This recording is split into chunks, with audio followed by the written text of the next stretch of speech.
Switzerland పేలుడు ఘటనలో మృతుల సంఖ్య ఇంకా పెరిగింది. న్యూ ఇయర్ వేడుకల్లో జరిగినటువంటి పేలుడు ఘటనలో సుమారు 40 మంది చనిపోయారు. మరొక 100 మందికి పైగా గాయపడినట్టుగా పోలీసులు తెలిపారు. స్కీ రిసార్ట్ నగరం క్రాన్స్ మౌంటానాలోని బార్లో భారీ పేలుడు సంభవించింది. ఆ బార్లో నూతన సంవత్సర వేడుకలు జరుగుతుండగా అర్ధరాత్రి 1:30 ఈ పేలుడు చోటు చేసుకుంది. పేలుడు దాటికి భారీగా మంటలు చెలరేగాయి. సమాచారం అందుకున్న పోలీసులు, రెస్క్యూ సిబ్బంది ఘటనా స్థలానికి చేరుకుని సహాయక చర్యలు చేపట్టారు.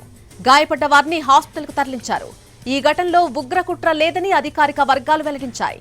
బాణాసంచా కారణంగా ఈ పేలుడు సంభవించి ఉండొచ్చని అధికారులు అనుమానిస్తున్నారు.